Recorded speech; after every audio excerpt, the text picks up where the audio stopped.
Just in case you were wondering, gasoline here in Cuba costs about $3 a gallon.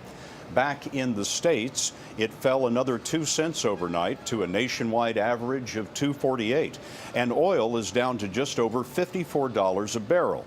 We've been looking at the impact of falling fuel prices around the U.S., and tonight Manuel Bojorquez is in New Orleans.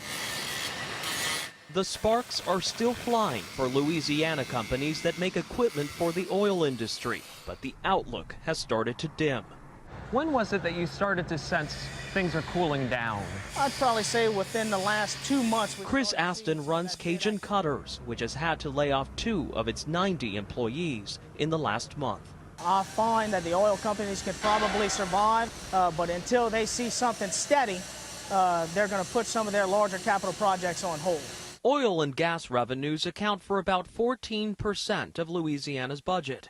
For every dollar the price of oil drops, the state loses 10 to 12 million. In the nation's largest oil producer, Texas, 10% of jobs are in oil and gas. Low oil prices could make 30,000 of those jobs go away. But along the Gulf Coast, shrimpers are seeing smooth waters ahead. David Chauvin owns 3 shrimp boats. You've seen people that have been in the oil and gas industry actually jump out and come back into the fishing industry because it's going to be more profitable for them to do so.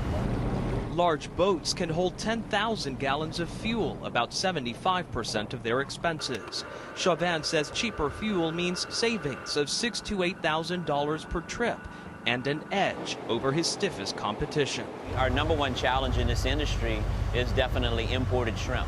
Possibly will be a lot more competitive than what we have been in the past. So this is a godsend for you. It is. It is. Louisiana officials say job losses so far seem to be offset by hiring in other industries such as shipbuilding. But Scott, the concern is the longer oil prices remain at their current levels, the deeper the cuts could go. Thanks, Manuel.